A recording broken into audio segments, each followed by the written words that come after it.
මේ අපි පටන් ගන්න යන්නේ part 6 natural sapphire inclusions කියන පාඩම් මාලාවේ 6 වෙනි කොටස 54 වෙනි පාඩම. එතකොට මේ පාඩමේ මීට කලින් පාඩම් වලත් අපි බැලුවේ natural ලංකාවේ ගල්වල සහ sapphire inclusions ගැන. ඔබ තවමත් subscribe කරලා නැත්නම් subscribe button එකයි bell icon එකයි එකවරක් පමණක් click කරලා අපි බලන්න පටන් ගමු. මේ තියන්නේ පළවෙනියෙන්ම අපිට කතා කරන්න තියෙන බොහොම වැදගත් ඉන්ක්ලූෂන් එකක්. බොහොම විචිත්‍රයි. මේක අරන් තියෙන්නේ lighting condition එක fiber optic diffuse overhead උඩිස් ආලෝකයේ විසරණේ වූ උඩිස් ආලෝකය පාවිච්චි කරලා fiber optic. එතකොට මේකේ බොහොම විචිත්‍ර මේ දර්ශනය ඇතුලේ මෙන්න මේ කහපාට කොටස ගැන මම කතා කරනවා. මේ කහපාට කොටස ඇතුලේ තියෙන්නේ මොනවද කියන එක. මේ කොරන්ඩම් වල මේ විදිහට සිද්ධ වෙච්ච ඉරිතැලීම් ගල නිර්මාණය වෙද්දී සිද්ධ වෙච්ච ඉරිතැලීම් තියෙනවා. මේ කහපාට කොටස ඇතුලේ තියෙන්නේ මේ බබල් එකක්. මේ බබල් එක ඇතුලේ තියෙන්නේ දියරයක්. මේ දියරය කාබන් ඩයොක්සයිඩ්. ඊට කලිනුත් මම කිව්වා මතක ඇති සාමාන්‍යයෙන් එයා බබල්ස් හැටියට තියෙන මේ බබල්ස් ඇතුලේ එක්ක වාතය වායුමය වශයෙන් එහෙම නැත්නම් ද්‍රවමය වශයෙන් මේ ආකාර දෙකෙන්ම වායුමය හෝ ද්‍රවමය ආකාර දෙකෙන්ම තියෙන්න පුළුවන් කාබන් ඩයොක්සයිඩ් සහ ජලය. මේ කාබන් ඩයොක්සයිඩ් වායු බුබුලක්. නමුත් මේක වායු නෙවෙයි ද්‍රව කාබන් ඩයොක්සයිඩ් තියෙන. එතකොට සමහර අවස්ථාවල මේක තියෙනවා වායුමය කාබන් ඩයොක්සයිඩ් හැටියටත්. නමුත් මේකේ තියෙන ද්‍රව. හැබැයි මේ ද්‍රවමය කාබන් ඩයොක්සයිඩ් අංශක 31.2 දී වාෂ්පමය නැත්නම් වායුමය කාබන් ඩයොක්සයිඩ් බවට පත් වෙනවා. එහෙනම් මේ වායු බුබුල ද්‍රව කාබන් ඩයොක්සයිඩ් වායු බුබුල තමයි මේ තියෙන්නේ. අන්වීක්ෂයෙන් බලනකොට මේ වායු බුබුල දිහා බලනකොට අන්වීක්ෂයක් කරා අන්වීක්ෂයෙන් එන ලයිට් එකෙන් එන උණුසුම ඇති මේ ද්‍රව වායු බුබුල ද්‍රව බුබුල වායු බුබුලක් කරනවා. එතකොට මේක අතුරුදහන් වෙනවා. අර හීට් එක නිසා මේ ද්‍රවය වාෂ්ප වීම නිසා අතුරුදහන්. ආපහු සිසිල් වුණාම මේ ද්‍රවය හැදෙනවා. එතකොට මේ ඝන මේ ද්‍රව සහ වායුමය ආකාරයේ වෙනස් වීම සිදුවන උෂ්ණත්වය තමයි 31.2 කියන්නේ. එතකොට ඝන කාබන් ඩයොක්සයිඩ් කියන්නේ මොනවාද කියලා ඔයගලන්ට පුරුදු ඇති. මියුසිකල් ෂෝස් වල එහෙම ගන්න මේ වියලි අයිස් නැත්නම් ඩ්‍රයි අයිස් කියන්නේ අන්න ඒවට. Dry ice. දැකලා ඇතිනේ ඩ්‍රයි අයිස් සාමාන්‍ය උෂ්ණත්වයේදී වායු වෙලා යන හැටි. ඒකට තමයි ඩ්‍රයි අයිස් කියන්නේ. ද්‍රව කාබන් ඩයොක්සයිඩ්. right. මේක ඉස්සල්ලාම මේ ද්‍රව කාබන් ඩයොක්සයිඩ් මේ සැෆයර්ස් ඇතුලේ තියෙන බව හොයාගත්තේ 1826 ඩේවිඩ් බෲස්ටර් කියන කෙනා. මේ අංශක 250යි 400යි අතර උෂ්ණත්වයකට මේ ගල රත් කළොත් මේක පුපුරා යනවා. ඒකත් හොයාගත්තේ යා. මේක පුපුරා යනවා. එහෙනම් ඔබට හිතා ගන්න පුළුවන් ගෙවුඩවල තියෙන වායු බුබුල ඇතුලේ තියෙන කාබන් ඩයොක්සයිඩ් ඔයිට කලින් මම කිව්වා H2O තිබුණොත් මීට වඩා බරපතලයි පිපිරීම. එතකොට මුළු ගල පුරාම පිපිරීම විහිදෙනවා. ජලයද තියෙන්නේ CO2ද කියලා දන්නේ නැහැ. CO2 වලට වඩා ජලය මාරාන්තිකයි. ජල වාෂ්ප. නමුත් CO2ත් අංශක 400 250 400 අතර උෂ්ණත්වයේදී මේ ටිකක් පුපුරා යනවා. එහෙනම් හිතා ගන්න පුළුවන් ගෙවුඩයක් රත් කරද්දී මේ බුබුල් ඇතුලේ තිබුණොත් CO2 සහ H2O මොකද වෙන්නේ කියලා. මේවා ගාලා තමයි රත් කරන්න ඕනේ. දැන් මේක ඇවිල්ලා මේ ස්වභාවය පෙන්වන්නේ මේ කහපාට දියරේ යට ද්විතීයික ඉරිතැලීම් කීපයක් තියෙනවා. මේ විදිහේ දර්ශනයක් ආවොත් අපිට දැක ගන්න පුළුවන් වුණොත් අපිට කියන්න පුළුවන් මේ ගල ස්වභාවික තත්වයේ තියෙන්නේ heat treatment එකක් කරලා නැති බව. හොඳට බලන්න මේක උණු වෙලා දිය වෙච්ච එකක් නෙවෙයි. වායු බුබුලක්. අපි යනවා ඊළඟට. මේ ඊළඟ එකේ නෙගටිව් ක්‍රිස්ටල් එකක් තියෙනවා. ඇඟිලි සලකුණක් එක්ක මේ ඇඟිලි සලකුණත් එක්ක නෙගටිව් ක්‍රිස්ටල් එකක් තියෙනවා. ඒක ඇතුලේ තියෙනවා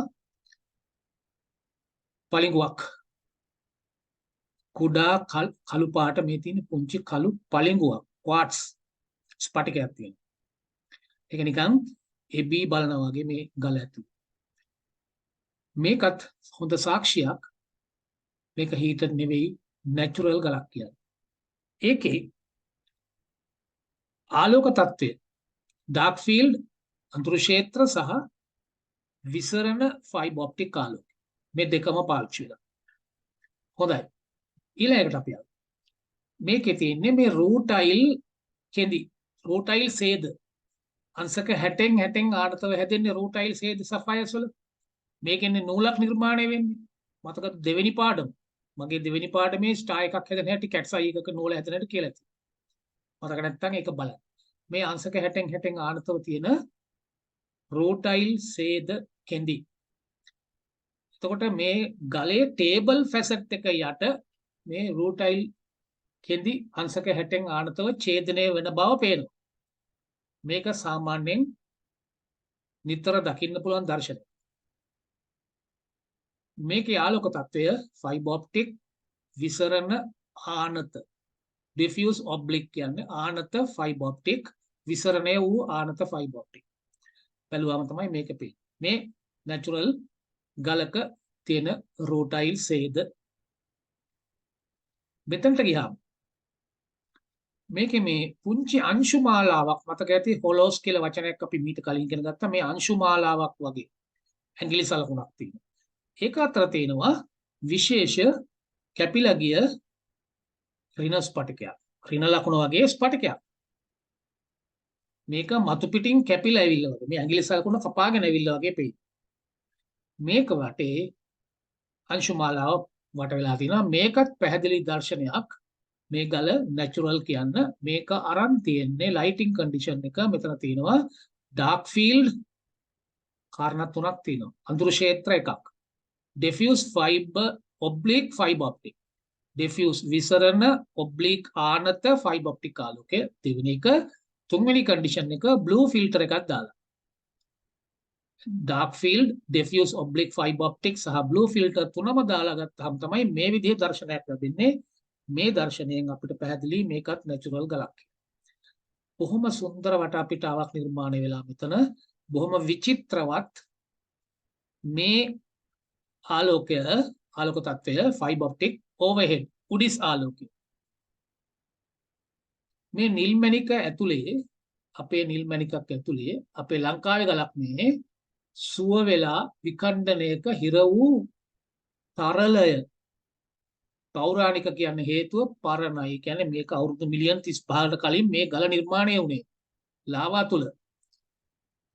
ඊට පස්සේ තමයි ඒ වෙලාවේ තමයි මේව හැදෙන්නේ. එතකොට මේ පෞරාණික තරල මේ මණික ඇතුලේ මේ නිල් මණික ඇතුලේ සුව වූ විකණ්ඩනයක්. මේ විකණ්ඩනය වෙනකොට හිර වෙච්ච තරල දියරය. මේ පලිඟුවක් තමයි ගල ඇතුලේ වැඩුණේ. ඒකේ තමයි මේ තරලයක් නිර්මාණය. මේ මොහොතේ මේ පලිඟුව වැඩි ටික වෙලාවකට පස්සේ විකණ්ඩනයක් වර්ධනය වෙලා. පසු කාලීන තරල මගින් විකණ්ඩනයේ බිත්ති ඊට පස්සේ ටිකක් කල් යනකොට මේ විකණ්ඩනයේ බිත්ති දිය කළා නැවත කොරන්ඩම් හැදිලා තැම්පත් කළා. මණික් ගල ඇතුලේ කොරන්ඩම් මණික් ගල ඇතුලේ මේ හැදිච්ච පලිඟුව විකණ්ඩනය වෙලා ඒකේ මේ තරලයක් තියෙන්නේ. මේ තරලය නිසා බිත්තිවල ඒ තරලය පිහිටි සීමාවේ තියෙන බිත්ති දිය කළා කොරන්ඩම් නැවත තැම්පත් කළා. විකණ්ඩනය වැසිලා සුව වෙලා ගියා. තුවාලේ සුව වුණා වගේ.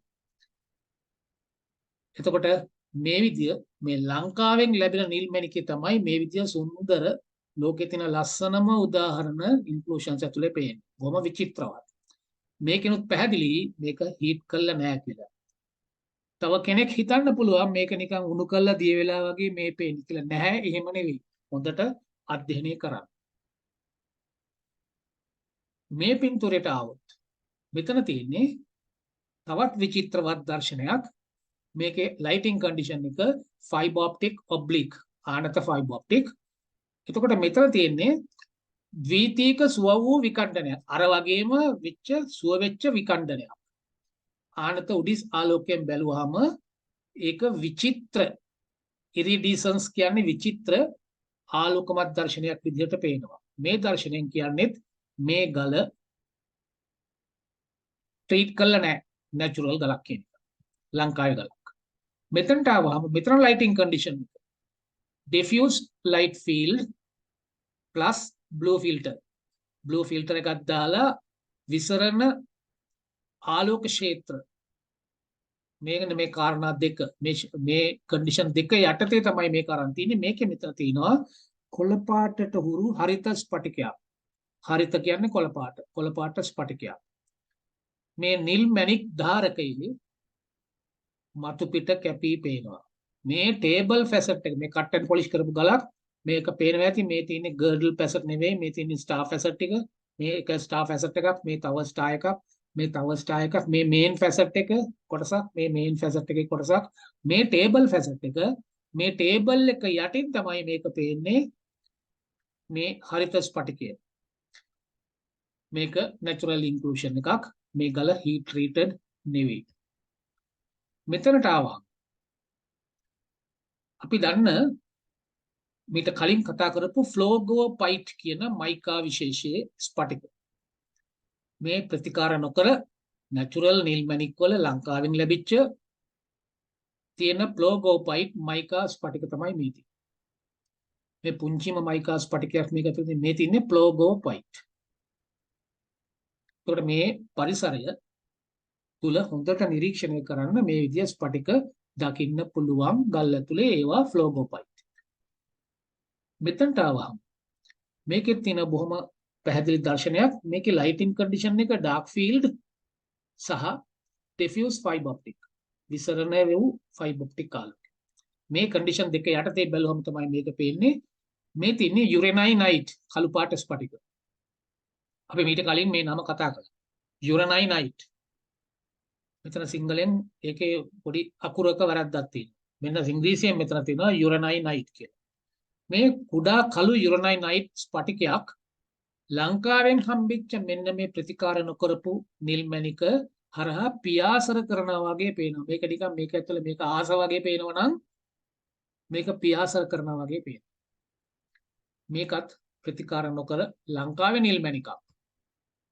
මෙන්න බොහොම අමුතු දර්ශනයක්. ෆිංගර් ප්‍රින්ට් එකක්.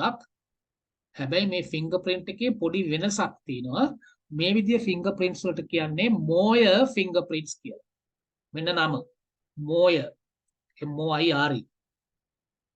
ශ්‍රී ලංකාවෙන් හම්බෙච්ච මේ ප්‍රතිකාර නොකළ නිල් මැණිකේ මෝයර් ඇඟිලි සලකුණක් බොහොම ලස්සන රටාවක් හදලා තිනවා. මේ විදිය ඇඟිලි සලකුණක් දැක්කොත් මේක මෝයර් ඇඟිලි සලකුණක්. මේ කන්ඩිෂන් එක ලයිටින් කන්ඩිෂන් එක ඩාර්ක් ෆීල්ඩ් අඳුරු ක්ෂේත්‍ර. එතකොට මේ ගල ප්‍රතිකාර නොකළ නැචරල් ගලක්.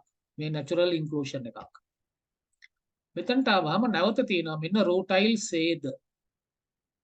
අංශක 60න් ආනතව සැෆයර්ස් වල හැදෙන සේද කෙඳි. දිග සේද කෙඳි. ඒ අතර මේ මැද්දේ තියෙනවා පිහි වගේ. පිහිතල වගේ. නේ පිහිතල වගේ මේ අතර තියෙන්නේ.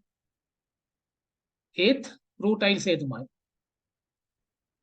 එතකොට මේ පිහිතල වගේ තියෙන රූටයිල් කෙඳිවලුත් කියන්නේ මේ ගල අධික උෂ්ණත්වයකට රත් කළා නැහැයි කියන එක. ඒ කියන්නේ නැචරල් ගලක් කියන. දැන් මෙතනට එනවා. මේ කන්ඩිෂන් එක ලයිටින් කන්ඩිෂන් එක ෆයිබර් ඔප්ටික් ඔබ්ලික් ආනත ෆයිබර් ඔප්ටික් ආලෝකයෙන් බැලුවාම මේ දිය නොවු නැත්නම් නොවිසඳුණු සුව නොවුණු රූටයිල් ඉදිකටු තමයි මේ පේන්නේ. ඔක්කොම රූටයිල් නීඩල්ස්. මේ නිල් මැණික ඇතුලේ නිකන් වැස්සක් වහිනවා වගේ පේනවා. වැස්සක දකින්න දර්ශනය වගේ රූටයිල් ඉදිකටු. මේකත් ප්‍රතිකාර නොකර නැචරල් කලක්. මෙතෙන්දී මේක මේ දේදුණු පැහැතේන ඉරිඩිසන්ට් මොසයික් එකක් නිර්මාණය වෙලා තියෙනවා. මොසයික් කියලා කියන්නේ මේ විචිත්‍රවත් දර්ශනයක්. මෙන්න මෙතන මම මේ මොසයික් කියන වචනෙට මීනින් එක දීලා තිනවා. A surface decoration made by inlaying small pieces of variously colored material to form pictures or patterns is called mosaic. එහෙනම් මොසයික් එකක් කියන්නේ මෙන්න මේ විදිහේ විචිත්‍ර කියන අදහස, විචිත්‍ර දර්ශනයක්. විවිධ වර්ණ වලින්. මේ දේ දුණු පැහැ මේක රිනස් ස්පටික. මේ ඔක්කොම රිනස් ස්පටික. දේ දුණු මොසයික් එකක් විචිත්‍ර රූපයක් හදන. මේකත් නැචරල් ලක්ෂණයක්. මේකේ ලයිටින් කන්ඩිෂන් එක ඩාර්ක් ෆීල්ඩ් ප්ලස් ෂැඩෝවිං. ඒ කියන්නේ අඳුරු ක්ෂේත්‍ර විතරක් නෙවෙයි ලයිටින් කන්ඩිෂන් එක ෂැඩෝවිං. අපි 48 වෙනි පාඩමේදී මේ ඔක්කොම ඉගෙන ගත්තා. පොඩ්ඩක් අමතක නම් බලන්න මොකද්ද ඩාර්ක් ෆීල්ඩ් එක මොකද්ද ෂැඩෝවිං කියන්නේ. එහෙනම් මේකත් නැචරල් ස්ටෝන් එකක්. අපි එහෙනම් ඊළඟ part 7 වලින් හම්බ වෙනකම් මම නතර වෙනවා. එතකොට ලයික් එකක් කමෙන්ට් එකක් දාන්න පුළුවන් නම් තව ටිකක් හොඳයි. එහෙනම් බොහොම ස්තුතියි බැලුවට. අපි ඊළඟ පාඩමෙන් හම්බ වෙමු.